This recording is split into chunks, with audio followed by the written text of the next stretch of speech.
Pre మార్కెట్కి సంబంధించిన ప్రధాన అంశాలు చర్చించుకుందాం. ముందుగా మిత్రులందరికీ స్వాగతం. ఈరోజు అక్టోబర్ 9వ తారీఖు బుధవారం. బ్యాంక్ నిఫ్టీ ఎక్స్పైరీ ఉంది. ముందుగా ఏడిఆర్ సెంటిమెంట్ ఎలా ఉందనేది ఒకసారి చూద్దాం. విప్రో నెగిటివ్లో క్లోజ్ అయింది. అది మినహాయించి doctor Reddy's, HDFC bank, ICICI bank, Infosys అన్నీ కూడా గ్రీన్లో అయితే క్లోజ్ అయినాయి. ఇండియన్ ఇండిసెస్ ఎలా ఉన్నాయి అనేది ఒకసారి చూస్తే మెటల్ అండర్ పర్ఫామ్ చేసింది. దాన్ని మినహాయిస్తే మిగతా అన్నీ కూడా చక్కగా పాజిటివ్గా గ్రీన్లో అయితే క్లోజ్ అయినాయి. ముఖ్యంగా మీడియా, ఎనర్జీ, ఇన్ఫ్రాస్ట్రక్చర్లో స్ట్రాంగ్ బూస్ట్ అనేది కనిపించింది. గ్లోబల్ సెంటిమెంట్ ఎలా ఉందనేది మనం చూసుకున్నట్టయితే హాంకాంగ్ నెగిటివ్గా ట్రేడ్ అవుతుంది. South Korea and of course ఏంటంటే S&P 500 వీక్స్ కొద్దిగా కూల్ ఆఫ్ అయింది. రష్యా అయితే అప్డేట్ అవ్వలేదు. US 500 కానీ US 30 అంటే Dow Jones industrial average futures ప్రస్తుతానికి అయితే స్లైట్ నెగిటివ్గా అయితే ట్రేడ్ అవుతున్నాయి. ఏషియా మార్కెట్ జపాన్ బుల్లిష్గా ఉంది, పాజిటివ్గా ఉంది. చైనాకు సంబంధించిన A50 ఫ్యూచర్స్ కాంట్రాక్ట్ మనం చూసుకున్నట్టయితే ప్రస్తుతానికి స్లైట్ బుల్లిష్గా ట్రేడ్ అవుతుంది. లండన్ కూడా బుల్లిష్గా ఉంది. మిక్స్డ్ కాంటెక్స్ట్ అనేది కనిపిస్తుంది. ముఖ్యంగా యూఎస్ మార్కెట్స్ అయితే స్లైట్ బేరిష్ టైప్లో ట్రేడ్ అవుతూ ఉన్నాయి. ఇక ఎకనామిక్ క్యాలెండర్ విషయానికి వస్తే నిన్నటి రోజున చాలా ఈవెంట్స్ ఉన్నాయి. ఎనీహౌ మనం 3 స్టార్ ఉన్న వాటిని మనం హైయెస్ట్ ప్రయారిటీగా తీసుకుంటాం. ఈరోజు విషయానికి వస్తే ఇండియా యొక్క ఇంట్రెస్ట్ రేట్ డెసిషన్ అనేది ఉంది 10 గంటలకి. ఇది కూడా 2 స్టారే ఉంది యాక్చువల్గా. ఓకే, investing.com వెబ్సైట్లో ప్రీవియస్గా 6.5 ఉంది కదా ఇంట్రెస్ట్ రేటు. ఇప్పుడు కూడా అదే ఉంటుంది అని ఎక్స్పెక్టేషన్ అయితే ఉంది. సో ప్రాబబ్లీ అదే ఉంటుందేమో అని అందరూ అనుకుంటున్నారు. చూద్దాం. ఇక దాని తర్వాత ఇంపార్టెంట్ వచ్చేసరికి యూఎస్కి సంబంధించిన క్రూడ్ ఆయిల్ ఇన్వెంటరీ డేటా అనేది రావడం జరుగుతుంది. 3 స్టార్ ఇది ఇంపార్టెంట్. ఇక 10:30కి 10 ఇయర్ నోట్ ఆక్షన్ అనేది ఉంది. అంటే 10 ఇయర్కి సంబంధించిన నోట్స్ అనేది జారీ చేస్తారు. లైక్ ఏంటంటే డెట్ ఇన్స్ట్రుమెంట్ అని చెప్పేసి చెప్పుకోవచ్చు. సో ఇవి బిడ్ అండ్ ఆస్క్ అనేది జరుగుతూ ఉంటాయి. దాని తర్వాత FOMC మీటింగ్ మినిట్స్, ఇది కూడా very important. Federal open market committee minutes అనమాట. ఇది కూడా ఏంటంటే ఎకనామీ అనాలిసిస్ గురించి కొంత కామెంటరీ అనేది చేయడం జరుగుతుంది. వాళ్ళు ఏం మాట్లాడుతున్నారు అండ్ వాళ్ళు ఏం డెసిషన్ తీసుకోవాలని ప్లాన్ చేస్తున్నారు అదంతా కూడా FOMC మీటింగ్స్ మినిట్స్ ద్వారా తెలుస్తుంది. ఎనీహౌ మన ఇండియాకి సంబంధించి 10 గంటలకి ఇంట్రెస్ట్ రేట్ డెసిషన్ ఉంది కాబట్టి బ్యాంక్ నిఫ్టీ అనేది మనం వాచ్ చేయాల్సిన అవసరం. ఇక ఫ్యూచర్ అండ్ ఆప్షన్స్లో ఏ ఒక్క స్టాక్ కూడా ప్రస్తుతం అయితే రిజల్ట్ అయితే అనౌన్స్ చేయట్లేదు. ఫ్యూచర్ అండ్ ఆప్షన్స్లో కొన్ని స్టాక్స్ బ్యాన్ లిస్ట్లోకి వెళ్ళిపోయాయి. GNFC, SAIL, Granules, PNB, IDFC first bank, RBL bank, Manappuram, Hindu copper, Bandhan bank, Birla soft. Probably Chambal fertilisers, NMDC, Tata chemical అనేది కూడా బ్యాన్ లిస్ట్లోకి వెళ్ళే అవకాశం ఉంది. ఎనీహౌ ఇక్కడ బ్యాన్ లిస్ట్లోకి వెళ్ళిన ఫీచర్స్ అండ్ ఆప్షన్స్ మనం ట్రేడ్ చేయలేం. క్యాష్ మార్కెట్స్ ట్రేడ్ చేసుకోవచ్చు. ఇక ఆ సిగ్నిఫికెంట్గా లాంగ్ బిల్డప్, షార్ట్ బిల్డప్ చూసుకున్నట్టయితే లాంగ్ బిల్డప్ విషయంలో Balakrishna Industries, Atul, MCX, TVS motor, IPCA lab అనేది కనిపిస్తుంది. సిగ్నిఫికెంట్ షార్ట్ కవరింగ్లో M&M, Marico, Bata India, Apollo tyre అనేది ఉంది. Significant short buildup SBI life, Godrej JCP.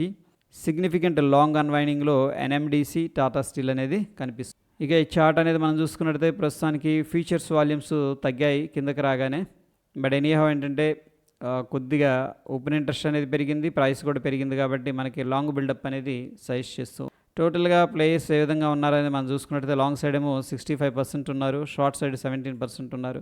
Significant short 2.23%, significant long 13.41% ఉన్నారు. ప్రస్తుతం అయితే ఓ షార్ట్ కవరింగ్ ర్యాలీ అయితే స్ట్రాంగ్గా జరిగినట్టు మనకు క్లియర్గా తెలుస్తుంది. ఇక టోటల్గా నిఫ్టీ హీట్ మ్యాప్ అనేది మనం చూసుకున్నట్టయితే ట్రెండ్ టాప్ గెయినర్స్గా ఉంది. అదానీ అంట్ కానీ, Bajaj auto, BEL, Adani ports, M&M గెయినర్స్లో ఉండగా టాటా స్టీల్ టాప్ లూజర్లో ఉంది. SBI life, Bajaj finserv and Titan, JSW steel అనేది నెగిటివ్గా క్లోజ్ అయినాయి. ఇక పార్టిసిపెంట్ వైజ్ డేటా అనేది మనం చూసుకున్నట్టయితే FIS అయితే అన్నిట్లో కూడా షార్ట్ సైడ్ ఉన్నారు. ప్రొప్రైటరీ అన్నిట్లో కూడా లాంగ్ సైడ్ ఉన్నారు. క్లయింట్ వచ్చేసరికి index features, stock features long తీసుకొని ఆప్షన్స్లో షార్ట్ పొజిషన్ అనేది క్రియేట్ చేశారు. DIS విషయానికి వస్తే స్టాక్ ఫీచర్స్ షార్ట్ చేశారు అండ్ స్టాక్స్ ఏమో బుల్లిష్గా ఉన్నారు. మొత్తం మీద మనం చూసుకున్నట్టయితే FIS 5,730 కోట్లు క్యాష్ మార్కెట్లో సెల్ చేయగా 7,001 కోట్లు DIS అయితే క్యాష్ మార్కెట్లో బై చేసినట్టు తెలుస్తుంది. అగైన్ FIS సెల్ చేశారు, DIS బై చేశారు.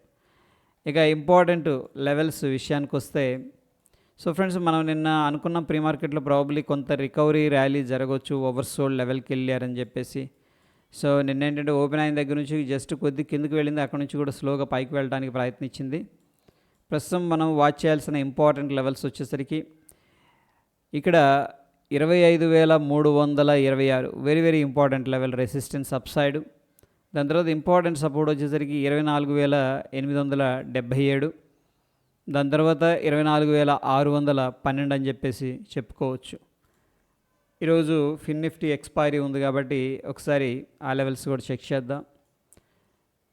ఫిన్ నిఫ్టీ మనం చూసుకున్నట్టయితే ఇమీడియట్గా 23,600, దాని తర్వాత 23,986.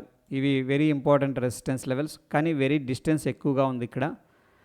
దాని తర్వాత ఇంపార్టెంట్ సపోర్ట్ వచ్చేసరికి 23,362, దాని తర్వాత 22,979. ఒకసారి బ్యాంక్ నిఫ్టీ లెవెల్స్ అనేది చూద్దాం.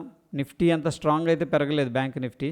ఓకే, 51,444 అనేది ఇమీడియట్గా మనకున్న ఒక మోస్తరు రెసిస్టెన్స్ లెవెల్. దాని తర్వాత 52,409. అండ్ ఇంపార్టెంట్ సపోర్ట్ విషయానికి వస్తే 50,091. ఈ అనేది ఇంపార్టెంట్ లెవెల్స్ అనమాట మనకి. ఇక ఇండియా విక్స్ అనేది మనం తీసుకున్నట్టయితే 3.27% నెగిటివ్లో క్లోజ్ అయింది. ప్రస్తుతం అయితే కొద్దిగా కూల్ ఆఫ్ అయిందని చెప్పేసి చెప్పుకోవచ్చు. వరుసగా 3 days విక్స్ రైజ్ అయింది, వాలటాలిటీ అనేది పెరిగింది, నిన్నటి రోజున కూల్ అయింది. బట్ డాలర్ ఇండెక్స్ అయితే లాస్ట్ 2 days ప్రాఫిట్ బుకింగ్ చేసుకుంది, మళ్ళీ ర్యాలీ అనేది కొనసాగిస్తుంది. మనం చూస్తున్న సమయానికి కొద్దిగా బులిష్గా కనిపిస్తుంది. ఇక US30 సంబంధించిన ఫీచర్స్ అనేది మనం తీసుకున్నట్టయితే అంతకుముందు కొద్దిగా 7th సెల్ ఆఫ్, 8th ఏంటంటే కొద్దిగా రికవరీ అనేది జరిగింది. ప్రస్తుతం మనం చూస్తున్న సమయానికి కొద్దిగా బెరిష్ టు ఫ్లాట్గా అయితే ట్రేడ్ అవుతుంది. సో ఫ్రెండ్స్, మనకి ఏంటంటే ప్రస్తుతానికి నిఫ్టీ 50లో కొంత రికవరీ ర్యాలీ అనేది కనిపిస్తుంది. ఈ యొక్క లెవెల్ అనేది 25,100, 25,378 వెరీ ఇంపార్టెంట్ లెవెల్స్ అని చెప్పేసి చెప్పుకోవచ్చు. సో బ్యాంక్ నిఫ్టీలో కూడా మనకేంటంటే రిలీఫ్ ర్యాలీ అయితే కనిపిస్తుంది. మొత్తం మీద గిఫ్ట్ నిఫ్టీ అయితే ఓపెన్ అయింది. ప్రీవియస్గా ఎక్కడ క్లోజ్ అయింది అంటే ఇక్కడ క్లోజ్ అయిపోయింది. ఇది 25,120 రఫ్గా అక్కడ. దాని తర్వాత కొద్దిగా గ్యాప్ అప్ అయింది, ఒక 30-40 పాయింట్లు అయితే. ప్రస్తుతం 25,166 దగ్గర ట్రేడ్ అవుతుంది గిఫ్ట్ నిఫ్టీ. మన నిఫ్టీ ఫ్యూచర్ వచ్చేసరికి 25,131 దగ్గర క్లోజ్ అయింది.